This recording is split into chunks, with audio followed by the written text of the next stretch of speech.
సేవా దృక్పథం కలిగి సాటి మనిషి బాధను తన బాధ అనుకునే వ్యక్తి బీఆర్ఎస్ పార్టీ మెదక్ ఎంపీ అభ్యర్థి వెంకటరామరెడ్డి అని నర్సాపూర్ ఎమ్మెల్యే సునీతారెడ్డి అన్నారు.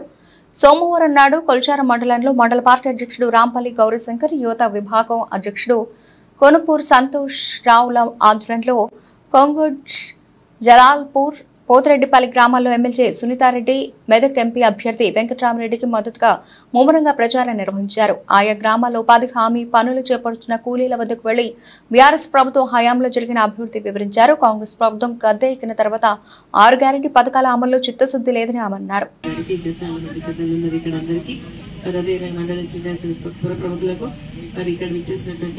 మన సోదరులకు సోదరిమణులకు పత్రికామిత్ర మీ అందరికి పేరు పేరున హృదయపూర్వక నమస్కారం తెలియజేస్తా ఉన్నా.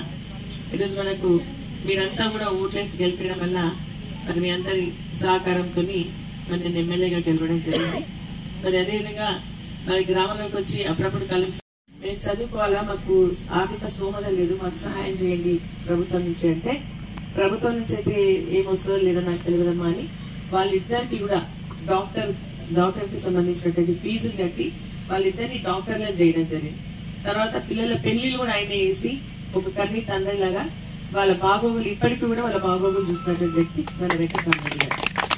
తన దగ్గర పనిచేసేటువంటి వ్యక్తి యాక్సిడెంట్ అయి చనిపోయేటువంటి పరిస్థితిలో ఉంటే, చావు బతుకులో ఉంటే మరి తిరుపతి వెంకటేశ్వర స్వామికి మొక్కుకున్నాడు.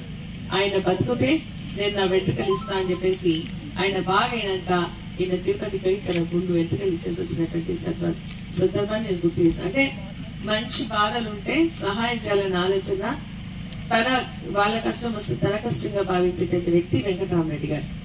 ఆయన ఇప్పుడు ఏమంటున్నారంటే, నా దేవుడు ఇచ్చినంత వరకు నేను మంచి పేరు తెచ్చుకున్నా, ఇప్పుడు కూడా నాకు కేసీఆర్ గారు అవకాశం ఇచ్చింది. మెదక్ జిల్లాలో 20 సంవత్సరాలు పనిచేసిన, దాదాపు 11 సంవత్సరాలు పనిచేసింది. మళ్ళీ ఇప్పుడు మనకి ఎంపీకి అవకాశం వచ్చింది కాబట్టి ఈ ప్రాంతంలో ఉన్నటువంటి యువకులకు, మరి చదువుకునేటువంటి పిల్లలకు నేను ప్రజలకు ఏదైనా సహాయం చేయాలని ఆలోచనతో మరి ఇప్పుడు ఒక ట్రస్ట్, వెంకటరామరెడ్డి ట్రస్ట్ అని పెట్టి వాళ్ళ కుటుంబానికి సంబంధించిన ఉమ్మడి వాళ్ళంతా కూడా దాదాపు ఒక 40-48 మంది 5 అన్నదమ్ములు అందరు కూడా కుటుంబ పెళ్లిలైన వాళ్ళ కొడుకుల పెళ్లిళ్ళు, బిడ్డల పెళ్లిళ్ళైనా అందరు కలిసి ఉమ్మడి కుటుంబంగా ఉన్నారు. వాళ్ళ ఆస్తి నుంచి 100 కోట్లు తీసి మరి ఈ రోజు వెంకటరామరెడ్డి ట్రస్ట్ పేరు మీద తీసి ప్రతి సంవత్సరం మన పిల్లల చదువు కోసం 20 కోట్లు ఖర్చు చేస్తామంటారు.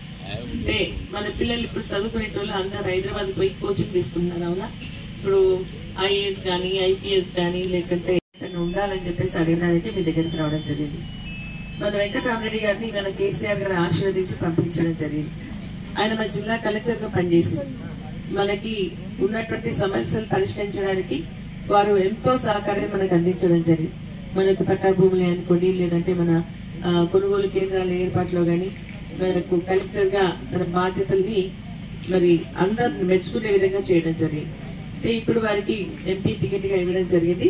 వారు కూడా బాగా చదువుకున్నటువంటి వ్యక్తి, మంచి సేవా దృక్పథంతో సేవ చేయాలన్న ఆలోచనతో ఉన్నటువంటి వ్యక్తి, సాటి మనిషి బాధ తన బాధ అని చెప్పేసి భావించేటువంటి వ్యక్తి వెంకటరామరెడ్డి గారు.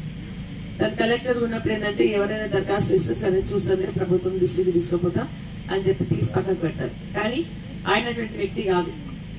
తన దగ్గర కలెక్టర్ గా ఉన్నప్పుడు 1-2 విషయాలే నేను చెప్తాను. ఆయన మనిషి అంటే అన్నం ఉడికిందా మొత్తం తీసి చూడకుండా ఒక మెక్కు చూస్తే తెలుస్తుంది, అవునా ఉడికిందా లేదా. అట్లా ఆయన గురించి 1-2 విషయాలు చెప్తాను. తన దగ్గరికి తల్లిదండ్రులు చనిపోయిందని చెప్పేసి పోతుంది. మరి అదేవిధంగా మనకి ఈరోజు రైతు బీమా పోయింది, రైతు బంధు 10,000 ఇస్తున్నారు పోయింది, కళ్యాణ లక్ష్మి చదువు వరకు పోయింది, కేసీఆర్ కిట్లు పోయినాయి, న్యూట్రిషన్ కిట్లు పోయినాయి, ఇళ్లకు చెప్తాను ఇళ్లకు సంబంధించి ఇంటింటి నల్లా కనెక్షన్ ఇచ్చి మనకు నీటి బాధ లేకుండా చేసింది. ఇప్పుడు మన అదేవిధంగా మనకు చేపలు బల్లలు పట్టుకోవడానికి, మనం అమ్ముకోవడానికి వెహికల్స్, తర్వాత అన్ని ఊళ్ళకి రాకుండా కాంగ్రెస్ వాళ్ళు ఏమన్నారు, 2,000 పెన్షన్ 200 పెన్షన్ 2,000 కూడా వేసి, కాంగ్రెస్ వాళ్ళు ఏమన్నారు, మేము రాగానే 2 లక్షల రూపాయలు రుణమాఫీ వస్తున్నాం, అధికారంలోకి రాగానే వేస్తాం. చెప్పిందా లేదు, మనమైతే అడగలేదు కదా, వాళ్ళే చెప్పిన కదా, చేసినా. మరి ఇక్కడ మనకు అందరం రైతులే 2 లక్షల రూపాయలు రుణమాఫీ అయింది ఎవరికైనా? ఎవరికి కాలేదు కదా.